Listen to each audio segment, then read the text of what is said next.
What is up, Insaners, and welcome to another video of the Fantasy Premier League 2022-23 season. In this one, guys, we're going to talk about our team selection for Double Game Week 22, along with our transfer strategies, and we'll end this video with the best captaincy options for Game Week 22. So if you like the video today, guys, make sure to hit the like button. Also, subscribe to the Insanely Football YouTube channel for more such FPL videos. And with that, let's start today's video. We'll start with the goalkeeper. We have Kepa in goal, who's playing for Chelsea against Fulham, guys. It could be a tricky game because Fulham does have the capability to score against any team. I think Kepa has decent potential. He does make a lot of saves, and who knows, he just might keep a clean sheet and give us a huge haul this week. So I think Kepa in goal is pretty decent. Then right now we have a 3-man backline with Shaw having a double game week. In Game Week 22, he's up against Palace and Leeds. Both teams have struggled to get results, and if Shaw plays in an attacking position, I think he could get attacking hauls. Nevertheless, even if he plays as centre back, there is clean sheet potential in these games, guys, and I think Shaw is a really good option for the double game week in Game Week 22. Then we have Trippier against West Ham, who aren't really the best team right now on form, so I think there is a potential clean sheet in there. And I think Trippier can also get attacking turn. So I think it's a pretty standard and a pretty template, pretty solid back three. In terms of our midfield, we have a strong midfield because we're playing a 3-5-2 here. Now we have Kevin De Bruyne and Mahrez as Man City options in midfield. Both look really good despite having a tricky game against Tottenham. But then again, Tottenham also hasn't really looked that great in defense. So I think both options can really give us decent hauls, and I think they look nailed at that Man City attack, which is a really huge factor when you're talking about Pep's team. So I think both options are pretty solid. Then Man United has a double game week, and we have Rashford right now as the attacker from Man United. He's in great form. I think there's a serious case to be made for triple captaincy. I'm still undecided in terms of triple captaincy, but he's definitely my captain for this week.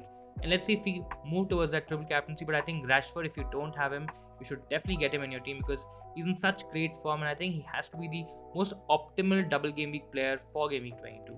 Then we have Martinelli as the Arsenal cover and attack, guys. His underlying stats have been okay when you compare him to the likes of Odegaard or Saka, but then the big hauls have dried up, and that's a bit concerning.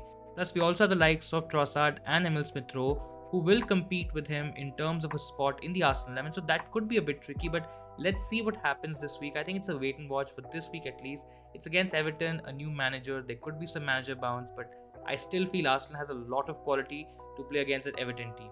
Then we have Almiron as a fifth option, guys, and I think Almiron is pretty much set in terms of going out of this team. I don't think so his performances really warrant another start in our team.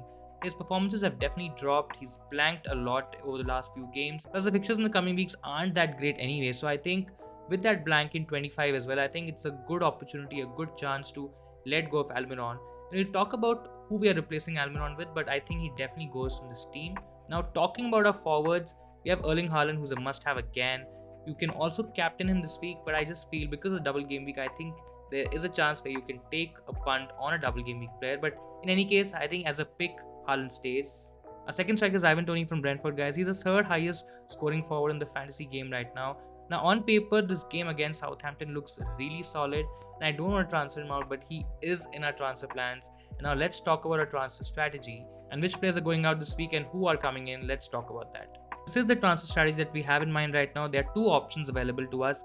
The first option is basically using 3 transfers where we are taking a hit, a -4. We're taking on 3 players and we are replacing them with 3 decent options. So basically Almiron is going out and Toney is going out. Now, to facilitate the Bruno Fernandes move, because we are taking out Almiron and we will be getting in Bruno Fernandes, we also need some additional money. We have 3.1 million in the bank and we have 2 free transfers here. So to facilitate the Fernandes move, we need some additional money, as I said, and that additional money is basically coming from Botman, as we are downgrading a Botman to a Bueno from Wolves. Bueno is a 3.9 million budget enabler. Botman was good for us, he was playing really well, but right now I don't think so. With what's happening, with the fact that we want Bruno Fernandes in our team, we can actually afford Botman. That's why we've taken a hit here. It's not necessary to do that because the second option was basically to take out Almiron and then get in Fernandes, and we'll have to downgrade Ivan Toney and get in Nonto. So this option is also okay, but I do not want the Leeds attacker beyond Game Week 22 because I generally don't think so. I'm going to play 3-5-2 every week. I mean, we can easily switch to a 3-4-3 with Nketiah, Mitrovic, and different options as well. And I really want Nketiah as well. So I think that's one of the biggest reasons I'm doing surgery this week by basically taking out two players who do not have a fixture in Game Week 25, which is Ivan Toney and Botman, and then I'm getting in Bueno and Nketiah. Nketiah also has a double game week in Game Week 23, so that really sorts out our next week as well. And if we feel that Martinelli is maybe not starting this week or his performances have really dropped off the cliff, we can actually replace him and then maybe go for a Trossard, maybe go for an Odegaard, again depending on whichever player is suitable to us at that point of time. I think these are the options available. I still am leaning towards option 1, option A, which is basically taking a -4 and then doing a little bit of a surgery, playing a sort of a mini wildcard here and then sorting this team out. So this is my transfer strategy, my transfer plans. Do let me know what transfers you're making for Game Week 22. Do let me know your transfer strategy. Also comment down below what do you think about this transfer strategy, guys, and which option should I go for. Now let's move on to the last part of this video, guys. Let's talk about the best captaincy options for double Game Week 22. Now in terms of captaincy options, if you really want to go safe, if you do not want to take a lot of risk, you can easily go for Erling Haaland. The Tottenham game, it could be a bit tricky, but Tottenham generally haven't looked that great in defense. They are conceding a lot of chances, they are conceding goals, they're not keeping a lot of clean sheets as well. And I think Haaland in this sort of form, I think he can easily score a couple of goals, even a hat-trick, in spite of Tottenham being a sort of a premium team. So I think in case if you're going safe, if you maybe somehow do not have Rashford or Bruno Fernandes and all of this jazz, I think you can easily go for Haaland as your captaincy pick.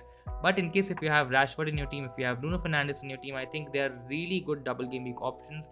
Both have great fixtures, of course. United have great fixtures. They are playing Crystal Palace and Leeds, and I think there's a legit conversation to be had here with triple captaincy on Rashford. I think if you want to go aggressive, if you are trying to catch up on rank, if you want to gain on your mini rivals, I think Rashford triple captaincy is really solid this week. I think he's in great form.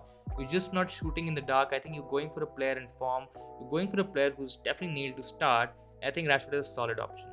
Now, in case if you don't want to go for Rashford or Haaland for some reason, you can go for Bruno Fernandes. I still feel it's a bit risky because Bruno Fernandes has less goal threat than Rashford. He's more creative for sure, but then the overall ceiling for Rashford looks a lot higher. So that's the reason it's in differential picks, and I don't really like the Bruno Fernandes pick. But in case if you really want to go a bit risky, in fact a lot more risky, you can go for Bruno Fernandes. You can even go for Luke Shaw, but I personally don't recommend that, guys, because if Luke Shaw doesn't get clean sheets, I think the potential for bonus points will also reduce, and I don't think so that ceiling will be very high. So I think if you're going safe, you go Haaland. If you are okay taking a bit of a risk, then you go for Rashford.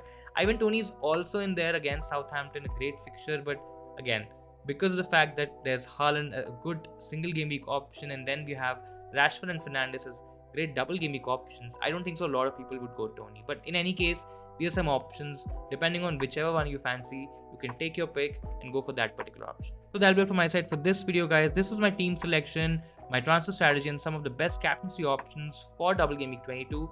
Do let me know what your plan is for double game week 22 in the comments below. Hit like if you enjoyed the video today, guys. I hope you found it useful. Subscribe to the Insanely Football YouTube channel for more such FPL videos. Thank you so much for watching, and I'll see you guys in the next one.